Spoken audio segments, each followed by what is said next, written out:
Hello my friends, welcome back to my channel with a new video, and it's a short video as a continuation of my last topic, that is acute pancreatitis.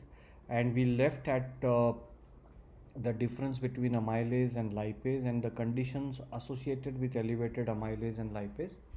So these are, you can see, a whole lot of list uh, of the conditions which will give rise to elevated amylase and lipase. And it's a quite an exhaustive list. It starts from the pancreatic disease, gastrointestinal diseases, gynecological diseases, renal failure, liver failure, pulmonary diseases, surgery, shock. uh, you name the condition and you may have uh, a subtle rise of amylase or lipase. So uh, essentially it is mainly the lipase which we need to actually focus upon. And the point which I want to stress here is that don't forget that we should actually rely on amylase and lipase blindly to label the diagnosis as pancreatitis. So you need to take help of the clinical presentation, the physical signs, the history, of course amylase, lipase, and the radiology, and putting it all together. So ultrasound is, yes, it is quick, simple, repeatable, and radiation-free bedside.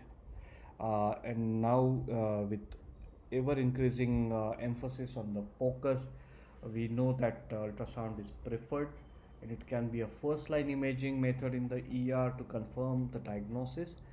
And it can actually assess the gallbladder as well with the biliary tract. If you could detect the gallstones and the cause of the pancreatitis, it can also detect the bile duct dilatation as the leading cause of acute pancreatitis. Disadvantage being it is not able to differentiate between interstitial and the necrotizing pancreatitis as an assessment of the parenchymal perfusion, which is difficult with ultrasound.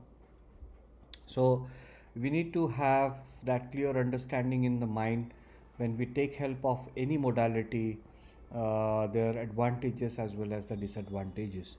And the grading or the diagnosis of acute pancreatitis based on the revised Atlanta classification in the form of mild acute pancreatitis, where you don't have any organ failure, there is no local or systemic complications. Moderate to severe acute pancreatitis or MSAP, where you have organ failure that resolves within 48 hours, so it's a transient organ failure, and or local or systemic complications without persistent organ failure.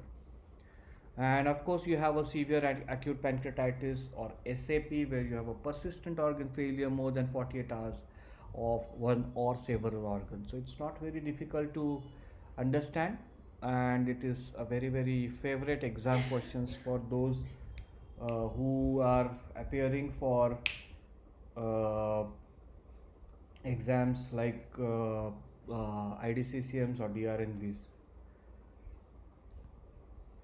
Now, as far as the scoring system is concerned, you have the scoring system for the risk stratification and prediction of SAP. Score should not supersede the clinical assessment, and of course, no score that is universally effective across all forms of the acute pancreatitis.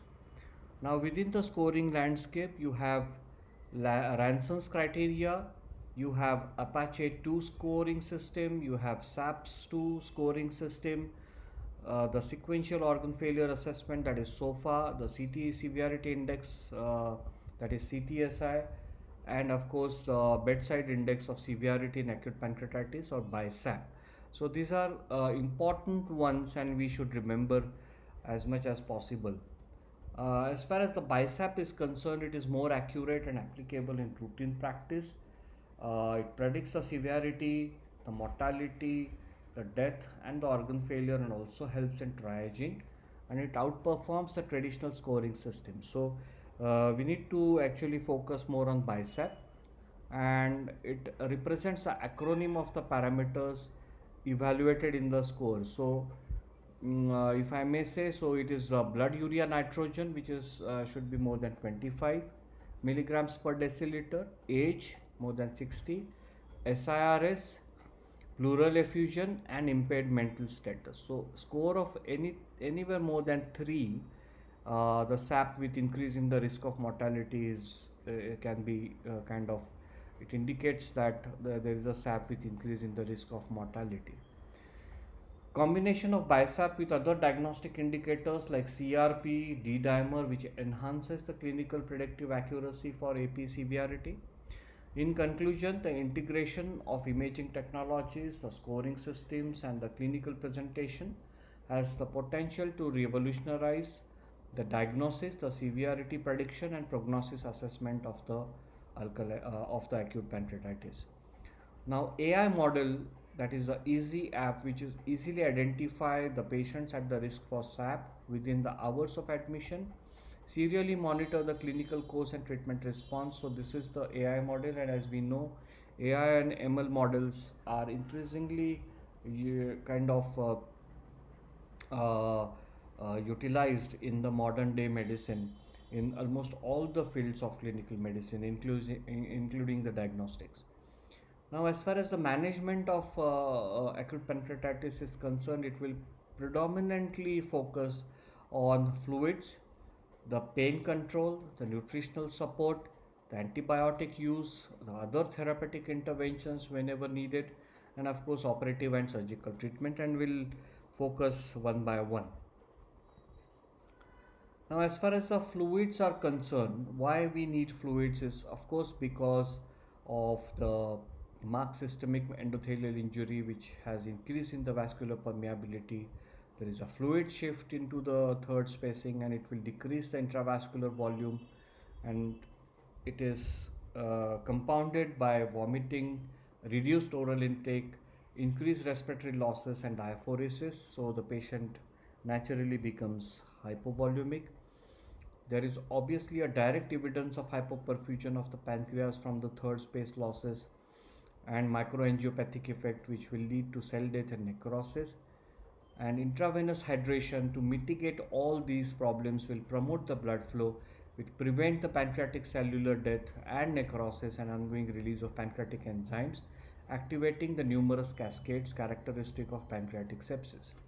So that is why early intravenous resuscitation is necessary in correcting hypovolemia, supporting the macrocirculation and microcirculation of the pancreas to prevent serious complications such as pancreatic necrosis. Now, which one? It has to be an isotonic crystalloid solution in the form of normal saline and the balanced or the buffer crystalloid like plasma light or ringer lactate. And of course, as we know, normal saline is no normal saline anymore, and it has potential to cause hyperchloremic metabolic acidosis.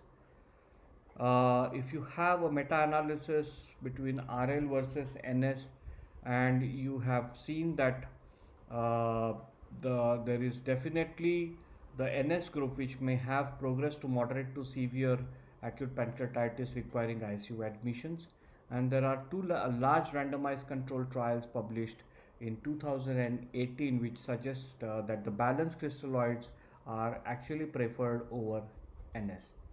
And you have 3 studies in the form of SMART trial which found that the use of balanced crystalloids can reduce the composite outcomes in the in-hospital mortality or the renal replacement therapy. The SALT ED trial in non-critical ill patients in the ER, again the balanced crystalloid, which results in significant decrease in the major adverse kidney events. And Khatau et al., which found that ringer lactate solution has an early benefits in systemic inflammation are provided by calcium that binds ionically with non-esterified fatty acids. So by and large, all these trials and studies points towards the use, there's some bearing on and inclination towards use of balanced crystalloid solutions in these kind of patients backed by evidences. So that's all for now, my friends. We will meet in the next video.